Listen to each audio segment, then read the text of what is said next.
নমস্কাৰ বন্ধু বান্ধৱীসকল MB Assam YouTube চেনেলটোলৈ সকলোকে পুনৰবাৰ স্বাগতম। আজিৰ এই ভিডিঅ'টোত মই লৈ আহিছোঁ আজিৰ কেইটামান গুৰুত্বপূৰ্ণ খবৰ। আৰু যিসকলে মোৰ চেনেলটোত প্ৰথমবাৰৰ বাবে আহিছে চেনেলটো প্লিজ লাইক কমেণ্ট শ্বেয়াৰ কৰিব আৰু যিসকলে চেনেলটো ছাবস্ক্ৰাইব কৰা নাই ছাবস্ক্ৰাইব কৰি দিব আৰু কাষত থকা বেল আইকনটো প্ৰেছ কৰিব। আহক আজিৰ খবৰসমূহ আলোচনা কৰোঁ। অসমত কৰোনাত আক্ৰান্তৰ সংখ্যা 2,22,367 জনলৈ বৃদ্ধি। অসমত আকৌ 499 জনৰ দেহত ধৰা পৰে কোভিড পজিটিভ। ৰাজ্যখনত এই ভাইৰাছত আক্ৰান্ত লোকৰ সংখ্যা 2,23,067 জনলৈ বৃদ্ধি পাইছে। ৰাজ্যখনত বৃহস্পতিবাৰে দিনটোত সুস্থ হৈ 85 জন লোক আৰু এজন লোকৰ মৃত্যু কৰোনাত। এতিয়ালৈকে আৰোগ্য হোৱা লোকৰ সংখ্যা অসমত 21,06,284 জনলৈ বৃদ্ধি পাইছে। ইফালে মৃত্যু হোৱা লোকৰ সংখ্যা 1,123 জনলৈ বাঢ়িছে। আনহাতে এতিয়াও অসমত কৰোনাত আক্ৰান্ত হৈ চিকিৎসাধীন হৈ আছে 3,613 গৰাকী ৰোগী। আন এটা গুৰুত্বপূৰ্ণ খবৰ, NEET PG পৰীক্ষা পিছুৱাই। NEET PG 2021 পৰীক্ষা পিছুৱাই দিয়া হৈছে। এক জাননীযোগে এয়া কৰা হৈছে ঘোষণা। কেন্দ্ৰীয় স্বাস্থ্যমন্ত্ৰী ডক্টৰ হৰ্ষবৰ্ধনে কয় যে পৰীক্ষা অনুষ্ঠিত কৰাৰ নতুন তাৰিখ সন্দৰ্ভত পাছত সিদ্ধান্ত লোৱা হ'ব। উল্লেখযোগ্য যে 18 এপ্ৰিলত এই পৰীক্ষা অনুষ্ঠিত হোৱাৰ কথা নাছিল, কিন্তু কোভিডৰ সংক্ৰমণৰ দেশত যি হাৰত বৃদ্ধি পাবলৈ ধৰিছে তাৰ বাবে এই সিদ্ধান্ত গ্ৰহণ কৰা হয়। ইয়াৰ পাছত আন এটা গুৰুত্বপূৰ্ণ খবৰ, দিল্লীত এতিয়ালৈকে লকডাউনৰ সম্ভাৱনা নাই ঘোষণা কৰিলে অৰবিন্দ কেজৰিৱালে। দিল্লীত বৃদ্ধি কৰোনা সংক্ৰমণ। বৃহস্পতিবাৰে দিল্লীৰ মুখ্যমন্ত্ৰী অৰবিন্দ কেজৰিৱালে সাংবাদিকক কয় যে দিল্লীত তীব্ৰ গতিত বৃদ্ধি পাইছে কৰোনাৰ সংক্ৰমণ। কৰোনাৰ বাবে যি পৰিস্থিতি ৰাজ্যত সৃষ্টি হয় সেই সন্দৰ্ভত ৰাজ্যবাসীক জনাই যাম। দিল্লীত অসাধাৰণ স্থিতি সৃষ্টি হৈছে, কিন্তু এতিয়াও লকডাউনৰ কোনো সম্ভাৱনা নাই।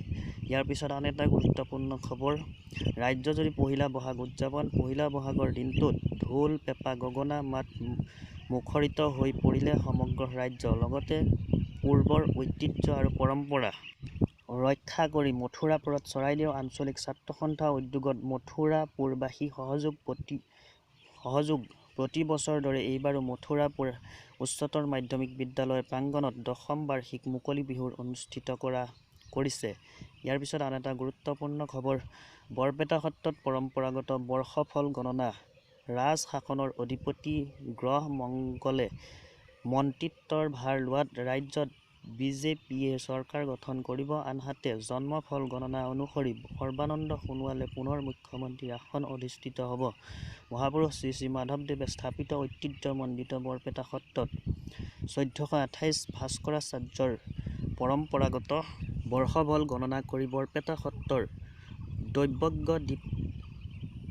ত্ৰিদীপ শৰ্মালৈ দলৈলৈ বৃহস্পতিবাৰে এইদৰে কয়।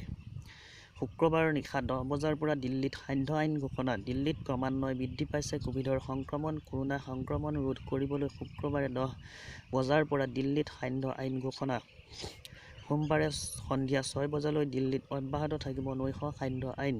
ইফালে কোভিডৰ ভয়াৱহতাৰ বাবে দিল্লীত বন্ধ থাকিব মল, জিম আদি। হোটেলসমূহে হোম ডেলিভাৰী কৰিব পাৰিব বুলি সংবাদমেল যোগে জনায় মুখ্যমন্ত্ৰী অৰবিন্দ কেজৰিৱালে। চিনেমা হলবোৰ 30% দৰ্শকেৰে খোলা ৰাখিব পাৰিব বুলি সংবাদমেলত কয় মুখ্যমন্ত্ৰীগৰাকীয়ে। ইয়াৰ পাছত আন এটা গুৰুত্বপূৰ্ণ খবৰ, পশ্চিম বংগত কংগ্ৰেছ প্ৰাৰ্থীৰ মৃত্যু। পশ্চিম বংগ বিধানসভা নিৰ্বাচনত প্ৰতিদ্বন্দ্বিতা কৰা কংগ্ৰেছ প্ৰাৰ্থীৰ মৃত্যু। মুৰ্ছিদাবাদ জিলাৰ শামছেৰগঞ্জ বিধানসভা সমষ্টিৰ প্ৰাৰ্থী ৰেজুল হকৰ মৃত্যু। কলকাতাৰ এখন চিকিৎসালয়ত দেহাৱসান ঘটে কংগ্ৰেছ নেতাগৰাকী হয় কংগ্ৰেছ প্ৰাৰ্থীগৰাকীৰ। ইয়াৰ পিছত কাৰ্বি আংলঙৰ নাগালেণ্ড সীমান্তত উদ্ধাৰ মৃতদেহ। মঙলবাৰে বিয়লি কাৰ্বি আংলঙৰ নাগালেণ্ড সীমান্তত লাহৰীজানত এটা অচিনাক্ত মৃতদেহ উদ্ধাৰ হয়। পিন্ধ ব্ৰাউন ৰঙৰ লং পেণ্ট আৰু নীলা টি-চাৰ্ট পৰিহিত ব্যক্তিজন মৃতদেহ লাহৰীজান মাছ বজাৰত পৰি থকা অৱস্থাত স্থানীয় ৰাইজে দেখা পাই খটখট আৰক্ষীক খবৰ দিয়ে। আৰক্ষীয়ে বোকাজানৰ দণ্ডাধীশৰ উপস্থিতিত মৃতদেহ উদ্ধাৰ কৰে যদিও মৃতদেহ আঘাত কোনো চিন নাই। অৱশ্যে মৃত্যুৰ কাৰণ এতিয়ালৈকে জানিব পৰা হোৱা নাই। ইয়াৰ পাছত আন এটা গুৰুত্বপূৰ্ণ খবৰ। পবিতৰাত হাতীৰ আক্ৰমণত এজনৰ মৃত্যু। পবিতৰা অভয়াৰণ্যত বিহুৰ আনন্দৰ মাজতে এক কৰুণ ঘটনা সংঘটিত হয়। বন বিভাগৰ এটা হাতীৰ আক্ৰমণত এজন হাতী মাউতৰ থিতাতে মৃত্যু হয়। মৃত মাউতজনৰ নাম ৰাজু দাস। পবিতৰাৰ মাষ্টাৰ ৰোল কৰ্মচাৰী আছিল ৰাজু দাস। হাতী কেম্পৰ কাষতে কিছু সময় পূৰ্বে সংঘটিত হয় এই ঘটনাটো। ইয়াৰ পিছত আন এটা গুৰুত্বপূৰ্ণ খবৰ। সকলো ৰাজ্যৰ ৰাজ্যপালৰ সৈতে প্ৰধানমন্ত্ৰীৰ বৈঠক। কৰোনা কেন্দ্ৰিক পৰিস্থিতিক লৈ দেশৰ সকলোবোৰ ৰাজ্যপালৰ সৈতে প্ৰধানমন্ত্ৰীৰ বৈঠক।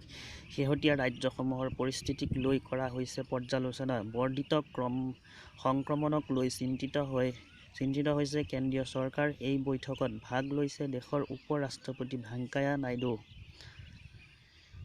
আজিলৈ ইমানে ফ্ৰেণ্ডছ। ভিডিঅ'টো চাই যদি ভাল পালে লাইক কমেণ্ট শ্বেয়াৰ কৰিব। যিসকলে চেনেলটো ছাবস্ক্ৰাইব কৰা নাই এতিয়ালৈকে ছাবস্ক্ৰাইব কৰি দিব আৰু কাষত থকা যিটো বেল আইকন আছে প্ৰেছ কৰি দিব।